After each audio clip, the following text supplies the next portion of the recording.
सुखिया ट्रेनों में चने बेचता था। ए चना खा लो, चना ये खट्टा मीठा चना है साहब, चना खाओगे क्या? ऐसे ही सुखिया का घर चलता था, लेकिन उसका घर तो सेठ के पास गिरवी था। एक दिन सुखिया लास्ट ट्रेन में चने बेचकर घर गया और देखा वहां पहले से ही सेठ उसका इंतजार कर रहे थे। आइए आइए सुखिया जी, आइए, आप ही का इंतजार कर रहा था। सेठ, क्या बात है सेठ, इतनी रात को मेरे घर पे? आपका घर? ओहो हो, ये आपका घर है क्या? होगा, लेकिन कुछ ही दिनों में ये घर तो मेरा होने वाला है। तूने मुझे आज इंतजार करवाया, हाँ? बहुत बड़ा आदमी बन गया है तू। क्षमा कर दीजिए सेठ, मुझसे गलती हो गई। आज पैसा लौटाने का आखिरी दिन था ना? है? मेरे पैसे कहाँ हैं? दे मेरे पैसे, निकाल। पैसों का इंतजाम नहीं हो पाया सेठ। तो फिर घर से निकल, चल अभी निकल, चल। अभी मैं बीवी बच्चे लेकर कहाँ जाऊंगा सेठ, थोड़ी तो दया कीजिए। चल ठीक है, तुझे 2 दिन की मोहलत और दी। 2 दिन के अंदर मुझे पैसे नहीं मिले ना तो ये घर मेरा, समझा? धमकी देकर सेठ चला गया। सुखिया घर के अंदर घुसा। वहां उसकी बीवी सरला और 2 छोटी छोटी बेटियां चुन्नी और मुन्नी डर के मारे कांप रही थी। क्या हुआ? सेठ ने क्या कहा? वो हमें घर से निकाल देंगे क्या? सेठ ने 2 दिन की मोहलत दी है, लेकिन 2 दिन में पैसों का इंतजाम कैसे करूंगा? मेरी वजह से आज आपको इतनी तकलीफ उठानी पड़ रही है। नहीं नहीं, ऐसा मत बोलो सरला, तुम्हारी तबीयत खराब थी, मैं और क्या करता।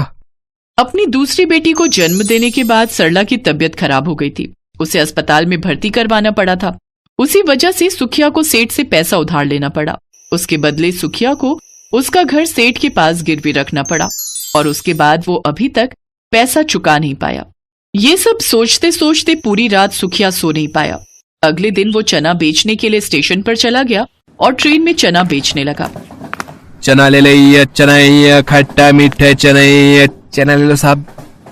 लेकिन 2 दिन में चना बेचकर उसे बहुत ज्यादा पैसे तो नहीं मिलने वाले थे। ट्रेन में चना बेचते हुए उसने देखा कि एक आदमी का बटुआ उसकी जेब से थोड़ा सा निकला हुआ है। बटुए में पैसे बहुत हैं। वो देखकर सुखिया अपने आप को संभाल नहीं पाया। उसने बटुआ चुरा लिया, लेकिन उस आदमी को ये पता लग गया। अरे चोर चोर, अरे मेरा बटुआ मार लिया, पकड़ो से, पकड़ो से। उस आदमी ने सुखिया को पकड़ लिया और उसे ट्रेन से स्टेशन पर खींचकर उतार दिया। माफ कर दीजिए मालिक, माफ कर दीजिए, हम स्वभाव से चोर नहीं है, हम गरीब है मालिक। गरीब है तो क्या हुआ, चोरी करेगा? ये ले। उस आदमी ने सुखिया को बहुत मारा और उसे स्टेशन मास्टर के पास ले गया। सर, इस चना बेचने वाले ने मेरा बटुआ चुराने की कोशिश की, आप कुछ कीजिए इसका। स्टेशन मास्टर ने कहा। सुखिया, ये क्या सुन रहा हूँ, तुमने चोरी की? माफ कर दीजिए साहब, मुझसे गलती हो गई। नहीं सुखिया, चोरी की माफी नहीं मिल सकती, सजा तो भुगतनी ही होगी। आज के बाद तुम इस स्टेशन पर कुछ नहीं बेच सकोगे। माफ कर दीजिए साहब, मुझसे गलती हो गई। नहीं सुखिया, चोरी की माफी नहीं मिल सकती, सजा तो भुगतनी ही होगी। आज के बाद तुम इस स्टेशन पर कुछ नहीं बेच सकोगे। सुखिया बहुत रोया धोया, लेकिन कोई फायदा नहीं हुआ। उसे स्टेशन से निकाल दिया गया। अब उसके पास काम भी नहीं रहा। वो घर गया और सरला से सब कुछ बताया। उसकी दोनों बेटियां रोने लगी। पापा, क्या अब हम इस घर में नहीं रह पाएंगे? क्या हमें भीख मांगनी होगी? रो मत बेटी, माफ कर दे मुझे, मैं बाप होकर भी कुछ नहीं कर पाया। अपनी दोनों बेटियों को सुलाकर सुखिया और सरला सिसक कर रोने लगे। अगले दिन सुबह सुबह सेठ अपने लोगों को लेकर चले आए और सुखिया को परिवार समेत घर से बाहर निकाल दिया। बहुत हो गया रे, अब और इंतजार नहीं कर सकता मैं, चल निकल जा यहाँ से। हम मर जाएंगे सेठ, हम मर जाएंगे। हाँ तो मर जा, किसने मना किया है, वैसे भी धरती पर बोझ हो तुम लोग। सुखिया अपनी बीवी और बच्चियों को लेकर वहां से चला गया। बाबा, अब हम कहाँ रहेंगे? चल बेटी, देखते हैं। बाबा, हमें घर तो मिल जाएगा ना? घर मिलना तो मुश्किल है बेटी, लेकिन रहने की जगह तो मिल ही जाएगी। सुखिया उन्हें लेकर स्टेशन के पास ही आ गया। स्टेशन से थोड़ी ही दूर पटरी पर एक पुरानी ट्रेन की कुछ बोगियां खड़ी थी। सुखिया ने वो देखा और कहा, चल बेटी, चलो सरला, उस ट्रेन के पास चलते हैं। लेकिन ट्रेन के अंदर घुसेंगे कैसे? दरवाजे तो बंद है। ट्रेन के अंदर नहीं, ट्रेन के नीचे रहेंगे हम। सुखिया अपनी बीवी और बेटियों को लेकर ट्रेन की बोगियों के पास चला गया। सरला घर से कुछ ही चीजें ला पाई थी। उन चीजों में कुछ बोरे थे। उन्होंने ट्रेन के नीचे पटरी पर बोरे बिछा दिए और वहीं पर बस गए। चलो अच्छा है, बारिश वारिश होगी तो हम भीगेंगे नहीं। बेबस इंसान थोड़ी सी उम्मीद में ही जीता है, लेकिन सुखिया के पास तो कोई उम्मीद ही नहीं थी। फिर भी रहने की जगह तो मिल गई। लेकिन वो अपने परिवार को क्या खिलाता। ट्रेन के नीचे पटरी पर जगह तो मिल गई, लेकिन मैं स्टेशन पर और चने नहीं बेच सकता। स्टेशन पर जाने से ही मुझे मना कर दिया है। कोई बात नहीं जी, मैं दोनों बेटियों को लेकर भीख मांगूंगी, उसी से कैसे भी करके पेट तो चल जाएगा। हाँ बाबा, हम भीख मांग लेंगे, भीख मांगकर पैसों का जुगाड़ कर लेंगे। सरला अपनी दोनों बेटियों को लेकर सच में स्टेशन पर भीख मांगने लगी और सुखिया इधर उधर कुछ काम पाने की कोशिश करने लगा। ऐसे ही ट्रेन के नीचे उनका दिन बीतने लगा, लेकिन सुखिया को कहीं पर भी काम नहीं मिला। हर जगह ये रट गया था कि सुखिया बटुआ चोर है, इसीलिए कोई भी सुखिया पर भरोसा नहीं करना चाहता था। ऐसे ही एक दिन वो पटरी पर बैठा हुआ था और उसकी आंखों से आंसू टपक रहे थे। उधर उसकी बीवी और बेटियां भीख मांग रही थी।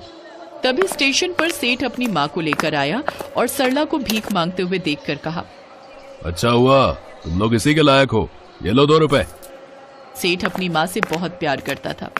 सेठ की माँ बीमार थी, इसीलिए सेठ उन्हें लेकर शहर के अस्पताल में जा रहे थे, इसीलिए वो स्टेशन पर आए थे। लेकिन अचानक से उनकी माँ का पैर फिसल गया और वो पटरी पर गिर पड़ी और उसी पटरी पर एक ट्रेन आ रही थी। माँ, अरे क्या हुआ आपको माँ?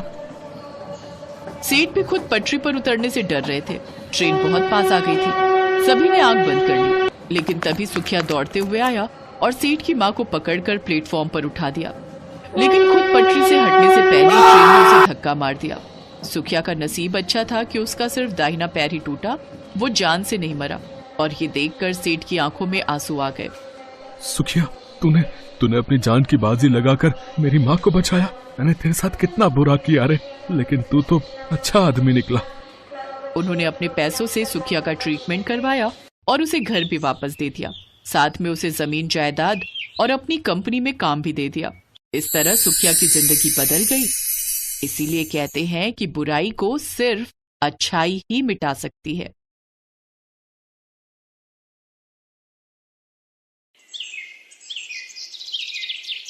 भीखू और उसकी पत्नी ममता का एक छोटा बेटा था। भीखू और ममता सड़कों पर सामान बेचकर गुजारा करते थे और वहीं फुटपाथ पर एक छोटी सी झुग्गी में रहकर गुजारा कर रहे थे। ममता दोबारा गर्भवती थी, इसलिए वो झुग्गी के आसपास ही रुकने वाले वाहन के लोगों को सामान बेचती थी। एक दिन ममता पुल वाली लाल बत्ती काफी देर तक रहती है, इस वजह से वहां भीड़ भी काफी रहती है। मैं सोच रहा हूँ आज थोड़ी देर वहीं सामान बेचकर आ जाता हूँ। इतनी भीड़ में ध्यान से जाना, लाल बत्ती खत्म होते ही गाड़ियां रफ्तार से दौड़ती हैं। भीखू पुल के नीचे सामान बेचने चला जाता है। ले लीजिए भैया, ये खिलौना आपके बच्चे के लिए, ये गुब्बारा ले लो भैया। हाँ हेलो, ये गुड़िया कितने की दी? 20 रुपए की है साहब। 20 रुपए?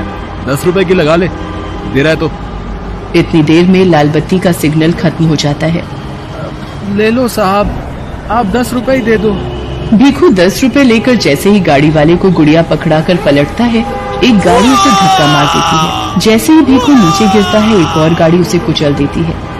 भीखू वहीं मर जाता है। भीखू के साथ एक और व्यक्ति जो सामान बेचता था, वो ये दुर्घटना देख लेता है और ममता को बताता है, नहीं, ये नहीं हो सकता। मैं किसके सहारे जीऊंगी? आप मुझे क्यों छोड़ गए सूरज के बापू? बापू आप कहाँ चले गए? बोलो बापू। ममता सूरज के हाथ से भीखू का अंतिम संस्कार करती है। भीखू के देहांत के बाद ममता बिल्कुल अकेली हो गई थी। एक दिन ममता बेटे सूरज और गोद की बच्ची को लेकर दिन भर सड़कों पर गुब्बारे बेचती थी। एक दिन, सूरज तू यहीं सोनी के पास रहना, आज धूप और गर्मी ज्यादा है, इसलिए तुम दोनों यहीं रहना। मैं कुछ गुब्बारे और पेन बेचकर सोनी के लिए दूध और तुम्हारे लिए रोटी ले आऊंगी। ममता गुब्बारे और पेन बेचने चली जाती है। साहब पेन ले लो, 10 रुपए में 5 पेन है, ले लो ना साहब। ले लो बीबी जी, ये गुब्बारा ले लो, आप खरीद लोगी तो मैं बच्चों के लिए कुछ खाने को ले जाऊंगी। ममता बड़ी मुश्किल से कुछ गुब्बारे बेच पाती है और थोड़ा दूध और रोटी बच्चों के लिए खरीद कर लाती है। तभी एक महिला ममता के पास आती है। ममता, कल हमें ये झुग्गियां खाली करनी पड़ेंगी, यहाँ से अब तू भी कहीं और रहने की जगह ढूंढ ले। मैंने तो एक बस्ती में 100 रुपए किराए पर एक झुग्गी ले ली है, बस तुझे ही खबर देने आई थी। हे भगवान, अब अपने दोनों बच्चों को लेकर कहाँ जाऊंगी? अपने बच्चों के रहने के लिए मुझ गरीब का घर कहाँ से लाऊंगी? ममता अपने बच्चों को लेकर एक दुकान के बाहर बैठ जाती है। तभी सामने एक ऑटो रिक्शा पलट जाता है और एक महिला ऑटो रिक्शा से गिर जाती है। ममता भागती हुई महिला के पास जाती है। ओ भैया, कैसे ऑटो रिक्शा चला रहा था? देखकर नहीं चला जाता? जल्दी इन्हें हॉस्पिटल लेकर चलो।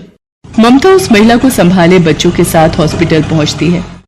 ऑटो वाला ममता और उस महिला को अपने ऑटो से उतार कर भाग जाता है। सूरज, जा जल्दी से उन भैया को बुला कर ला, वो माँ जी को अंदर ले जाएंगे। डॉक्टर उस महिला को देखता है। देखिए, इनकी रीढ़ की हड्डी टूट गई है, तो अब इनको कंप्लीट बेड रेस्ट की आवश्यकता है। इनके घर से जो भी सदस्य हैं उन्हें आप बुला लीजिए। डॉक्टर, मैं नहीं जानती ये कौन है। इनका एक्सीडेंट हुआ तो मैं इन्हें यहाँ ले आई। डॉक्टर, इन्हें कब तक होश आ जाएगा? तभी ये अपने बारे में बता पाएंगे। 1 से 2 घंटे में इन्हें होश आ जाएगा। लगभग 2 घंटे बाद उस महिला को होश आता है और वो अपने बारे में बताती है। मेरा नाम राज रानी है। पता नहीं उस ऑटो रिक्शा वाले ने कैसे चलाया कि अचानक से ठोकर लगी और ऑटो पलट गया। उसके बाद मुझे धुंधला सा याद है कि तुमने मुझे उठाया था और ऑटो में बिठाया। तुम्हारा बहुत बहुत शुक्रिया बेटी, जो तुम मुझे यहाँ ले आई। माँ जी, आपकी रीढ़ की हड्डी में फ्रैक्चर हुआ है, इसीलिए आपको घर ले जाने के लिए एम्बुलेंस की व्यवस्था करनी होगी। बेटी, मेरे पति अपने बिजनेस के काम से दूसरे शहर गए हुए हैं। मेरी एक सहायता करो, एम्बुलेंस में मेरे घर तक पहुंचने में मेरी मदद कर दो। डॉक्टर, मैं बिल अकाउंट से भर दूंगी, आप एक एम्बुलेंस की व्यवस्था करा दीजिए। माँ जी, आप बिल्कुल भी चिंता मत करिए, मैं आपके साथ ही चलूंगी। ममता राज रानी को एम्बुलेंस में घर तक लेकर आती है। राज रानी को उस वक्त एक सहारे की बहुत जरूरत थी, जो ममता के रूप में उन्हें मिला था। घर पहुंचकर राज रानी अपने पति महेंद्र नाथ को फोन पर सारी बात बताती है। ममता, मैंने अपने पति को फोन कर दिया है, वो कल सुबह ही वापस आ रहे हैं। क्या तुम कल सुबह तक मेरे पास रह सकती हो? ममता राज रानी की बातों को सुनकर रोने लगती है। क्या हुआ ममता, तुम अचानक रोने क्यों लगी? कोई जबरदस्ती नहीं है बेटी, तुम अगर नहीं रुकना चाहती तो कोई बात नहीं। और फिर तुमने इतना कुछ किया है मेरे लिए, वो बहुत बड़ी बात है। ममता राज रानी को अपने रोने का असली कारण बताती है और अपनी जिंदगी की सारी आपबीती सुनाती है, जिसे सुनकर राज रानी की आंखों में आंसू आ जाते हैं। आप ही बताइए माँ जी, अब मैं क्या करूं? अपने इन छोटे बच्चों को लेकर कहाँ जाऊं? चिंता मत करो बेटी, भगवान सब ठीक करेंगे। वहां सामने मेरी रसोई है, तुम वहां जाकर अपने लिए भी भोजन बनाओ, मेरे लिए भी, और इन बच्चों को भी खिलाओ। कब से तुम मेरी वजह से भूखी हो और बच्चे भी तुम्हारे साथ भूखे हैं। माँ जी, पहले आप ये दवाई ले लीजिए और आपको किसी भी चीज की जरूरत हो तो मुझे आवाज लगा देना। ममता राज रानी और सूरज को खाना देती है और सोनी के लिए थोड़ा दूध भी गर्म करती है। अगले दिन जब महेंद्र नाथ वापस आता है तो उसे सारी बात पता चलती है। वो भी ममता का धन्यवाद करते हैं। ममता बेटी, तुमने राज रानी के लिए इतना सब कुछ किया, उसका मैं हमेशा शुक्रगुजार रहूंगा। धीरे धीरे राज रानी की तबीयत में सुधार होने लगता है। ममता राज रानी की बहुत सेवा करती थी। 1 महीने बाद राज रानी बिल्कुल ठीक हो जाती है। माँ जी, अब आप ठीक हो गई हैं तो अब मुझे भी चलना चाहिए। मुझे भी आपके पास रहते इतने दिन हो गए। आपसे इतना प्यार पाकर मैं धन्य हो गई। आपने मेरे बच्चों को इतना प्यार दिया, इतना दुलार दिया, इसके लिए मैं सदैव आपकी आभारी रहूंगी। ममता, सूरज मुझे नानी माँ कहकर बुलाता है। क्या ये बच्चे हमेशा के लिए अपनी नानी माँ के पास नहीं रह सकते? हाँ ममता बेटी, हम दोनों की कोई औलाद नहीं है, पर सूरज और सोनी को देखकर हमारे मन में नाना नानी वाला प्यार उमड़ पड़ा। तुमने राज रानी की माँ जैसे सेवा की है बेटा। हम अपनी बेटी को बेसहारा नहीं भटकने देंगे। ममता की आंखें आंसुओं से भर आती हैं। बेसहारा को सहारा मिल जाता है। ममता राज रानी के गले लग जाती है।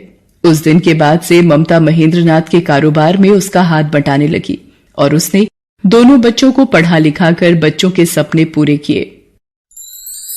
Thanks for watching.